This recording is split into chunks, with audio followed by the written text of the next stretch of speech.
السلام علیکم ورحمۃ اللہ وبرکاتہ۔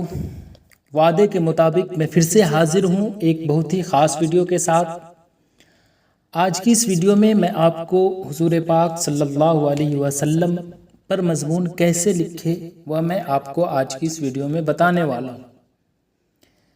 اس سے پہلے بھی ہم نے کئی عنوانات پر ویڈیو پوسٹ کی ہے، اگر آپ نے اب تک نہیں دیکھا ہے تو ڈسکرپشن میں پلے لسٹ کی لنک موجود ہے، آپ وہاں سے جا کر ضرور دیکھیں۔ ساتھ ہی اگر آپ اس چینل کے لیے نئے ہیں تو چینل کو ضرور سبسکرائب کر لیں اور اپنے دوستوں تک بھی ویڈیو کی لنک ضرور شیئر کریں تاکہ وہ بھی اس ویڈیو سے فائدہ اٹھا سکیں۔ تو چلیے اب ہم بغیر وقت ضائع کیے ہوئے ویڈیو شروع کرتے ہیں۔ اسلام کے ظہور سے پہلے اہل عرب کی حالت بہت خستہ تھی۔ ظہور کہتے ہیں یعنی پیدائش، جنم۔ تو اسلام کے ظہور سے پہلے اہل عرب کی حالت بہت خستہ تھی۔ لوگ جاہل اور وحشی تھے، کہیں آگ کی پوجا ہوتی تھی تو کہیں ستاروں کی۔ کسی کو تعویذ گنڈے پر اعتقاد تھا تو کسی کو رمل اور فال پر۔ یہاں پر گنڈے ہم کسے کہتے ہیں تو گنڈے آپ جانتے ہوں گے، ایک دھاگا جس پر دعا یا منتر وغیرہ پڑھ کر ہم دم کرتے ہیں اور پھر اسے گرا دے دیتے ہیں، اور نظر بد یا پھر مختلف قسم کی جو بیماریاں ہیں یا پھر کسی اور ضرورت کے لیے ہم اسے گلے میں یا پھر بازو وغیرہ میں یا کمر میں باندھتے ہیں، تو اسی کو ہم گنڈے کہتے ہیں۔ تو کسی کو تعویذ گنڈے پر اعتقاد تھا، اعتقاد یعنی وشواس، بھروسہ، یقین تھا۔ تو کسی کو رمل ہم کہتے ہیں بھوشیہ کے حالات کو معلوم کرنے کا علم، اور فال کہتے ہیں اچھے برے شگن جو بتانا، جو جوتش کا کام ہے۔ تو کسی کو تعویذ گنڈے پر اعتقاد تھا تو کسی کو رمل اور فال پر۔ ہر قبیلہ اپنے اپنے بت کو خدا مانتا تھا، یعنی مورتی کو خدا مانتا تھا۔ ہر گھرانہ اپنے خدا کو چہار دیواری میں قید رکھتا۔ مکہ مکرمہ میں جو اب بیت اللہ یعنی اللہ کا گھر ہے میں 360 بت تھے، یعنی مورتی تھی۔ لوگ درختوں کو سجدے کرتے تھے، قبروں پر ناک رگڑتے تھے، جا بجا فتنہ و فساد بپا رہتا تھا۔ ذرا سی باتوں پر سالوں لڑائیاں چلتی رہتی تھی، نہ قانون تھا نہ انصاف، لوٹ مار کا بازار گرم رہتا تھا۔ شراب کو ماں کے دودھ سے زیادہ پاک اور بابرکت سمجھا جاتا تھا۔ ننھی بچیوں کو زندہ زمین میں دفن کر دیا جاتا تھا۔ غرض سرزمین عرب میں چاروں طرف اندھیرا ہی اندھیرا تھا۔ ایسے میں خداوند تعالیٰ کی ذات پاک نے اپنی رحمت کے دروازے کھولے، ایمان کی راہ سے بھٹکے ہوئے لوگوں کی ہدایت کے لیے سرور کائنات حضرت محمد صلی اللہ علیہ وسلم کو اس دنیا میں بھیجا۔ آپ مکہ معظمہ کے نہایت معزز قبیلہ قریش کے ایک اہم خاندان بنو ہاشم میں 571 سن ہجری میں پیدا ہوئے۔ آپ کی ولادت یعنی پیدائش سے 2 ماہ پہلے ہی آپ کے والد حضرت عبداللہ کا انتقال ہو چکا تھا۔ 6 برس کی عمر میں آپ کی والدہ ماجدہ بی بی آمنہ بھی وفات پا گئی، چنانچہ آپ کی پرورش آپ کے دادا عبدالمطلب کے ذمے آئی۔ لیکن 2 سال بعد دادا کا سایہ بھی سر سے اٹھ گیا۔ اس وقت سے لے کر حضرت محمد صلی اللہ علیہ وسلم کافی مدت تک اپنے چچا حضرت ابو طالب کی پرورش و نگرانی میں رہے۔ حضرت ابو طالب ان کو اپنی اولاد سے کہیں زیادہ محبوب رکھتے تھے، چنانچہ جب تک زندہ رہے کسی دشمن کی مجال نہیں ہوئی کہ وہ آپ کو کوئی بڑی تکلیف پہنچا سکے۔ سن 1090 میں حضرت ابو طالب کا انتقال ہوا تو آپ اپنے کو بے سایہ محسوس کرنے لگے۔ اس کے بعد دشمنوں نے آپ کو نعوذ باللہ جان سے ختم کرنے کا منصوبہ تیار کیا۔ خداوند عالم نے حضرت جبرائیل علیہ السلام کی معرفت اس منصوبہ سے حضرت صلی اللہ علیہ وسلم کو مطلع فرمایا اور یہ حکم دیا کہ آج کی رات اپنی جگہ پر حضرت علی کو سلا کر مدینہ طیبہ کو ہجرت کر جائیں، جہاں کے لوگ آپ صلی اللہ علیہ وسلم کے ساتھ بڑی ہمدردی رکھتے تھے۔ چنانچہ حضرت صلی اللہ علیہ وسلم نے مدینہ کو ہجرت فرمائی۔ اسی سال سے عربی مہینے کا سال ہجری شروع ہوتا ہے۔ جب آپ مدینہ پہنچے تو وہاں کے لوگوں نے آپ کی بڑی خاطرداری کی، اور جو مسلمان آپ کے ساتھ گئے تھے ان لوگوں کے ساتھ بھی بڑی ہمدردی سے پیش آئے۔ اب اسلام آہستہ آہستہ بڑھنے لگا، مگر مکہ کے کافر دشمنوں کی دشمنی اور بھی سخت ہو گئی، اور ان لوگوں نے اب حضرت صلی اللہ علیہ وسلم کو مدینہ سے بھی کسی طرح نکال دینے کی ترکیبیں سوچی۔ وہ ترکیبیں یہ تھی کہ اب لڑائی شروع کر دی جائے تاکہ مدینہ کے لوگ لڑائیوں سے تنگ آ کر آپ کو نکال دیں۔ چنانچہ آپ کی 10 برس مدتی زندگی میں 82 چھوٹی بڑی لڑائیاں ہوئیں، مگر اب اسلام تھکنے والا کہاں تھا۔ دن بدن لڑائیاں بڑھنے لگی۔ ان لڑائیوں میں حضرت علی نے، جو آپ کے چچیرے بھائی اور داماد بھی تھے، بڑی بہادری دکھائی۔ بڑی بڑی اسلامی جنگیں بدر، جنگ احد، جنگ خندق، جنگ خیبر، جنگ تبوک وغیرہ میں وہ کارنامیاں انجام دیا کہ دشمنوں کے دانت کھٹے کر دیے۔ جنگ بدر مدینہ منورہ سے کچھ فاصلے پر ایک مقام نیز ایک کنویں کا نام، جہاں کفار قریش سے حضرت صلی اللہ علیہ وسلم نے سب سے پہلا جہاد فرما کے فتح پائی تھی، اور ابو جہل اس جہاد میں مارا گیا تھا۔ اسی طرح جنگ خندق ہے، تو آپ یہ جان رہے ہوں گے کہ ابتدائی اسلام کی ایک جنگ کا نام، جس میں کفار و مشرکین کے تمام قبائل نے مل کر مدینہ منورہ پر حملہ کر دیا تھا۔ تو حضور صلی اللہ علیہ وسلم نے ایک صحابی جس کا نام سلمان فارسی تھا کے مشورے سے شہر کے چاروں طرف خندق کھدوا دی تھی۔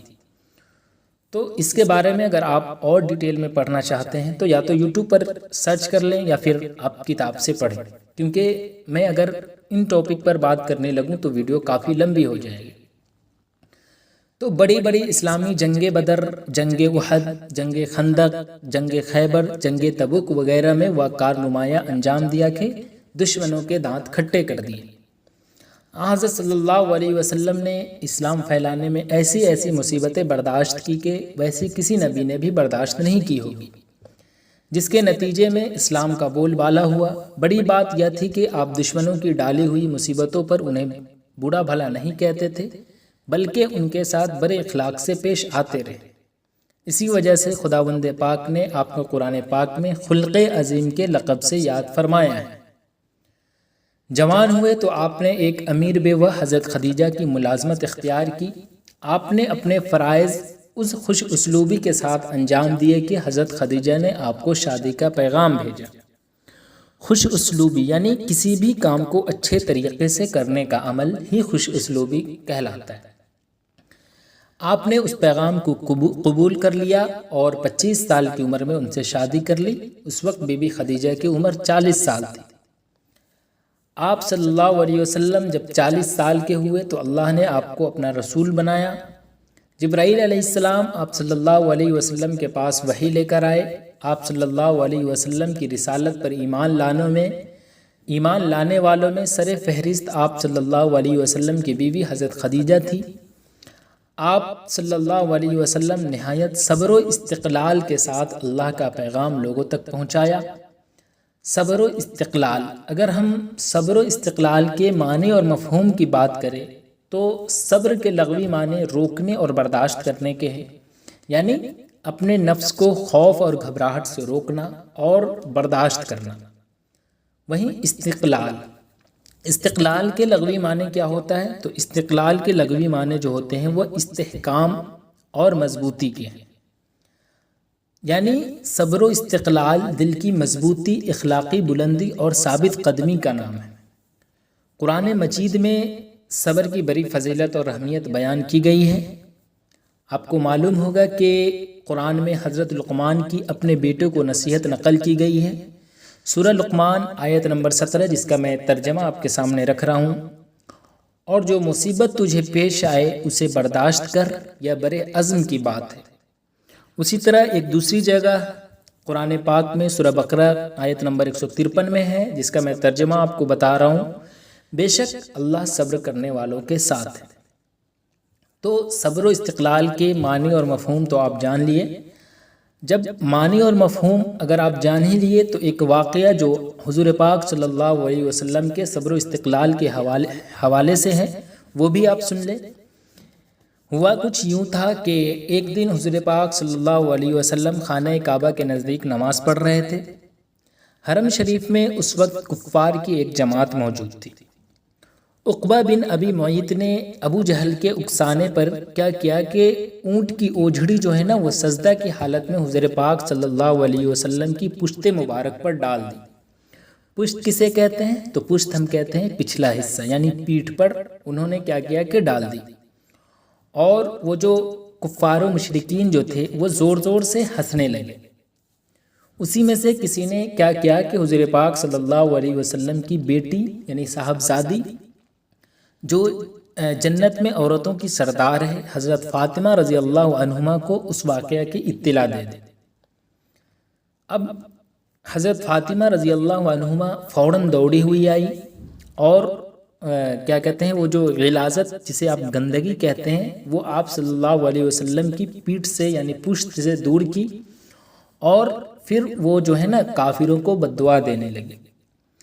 تو حضور پاک صلی اللہ علیہ وسلم نے فرمایا اپنی بیٹی حضرت فاطمہ رضی اللہ عنہما سے کہ صبر سے کام لو، اللہ تعالیٰ انہیں ہدایت دے، یا نہیں جانتے کہ ان کی بہتری کس چیز میں۔ تو آپ سمجھ سکتے ہیں کہ حضور پاک صلی اللہ علیہ وسلم کے صبر و استقلال کے حوالے سے یہ کس طرح کا واقعہ ہے۔ آگے ہے کہ آپ صلی اللہ علیہ وسلم نے بتایا کہ صرف اللہ ہی عبادت کے لائق ہے اور اس کی عبادت کی جائے، اس کے علاوہ کسی کی عبادت جائز نہیں ہے۔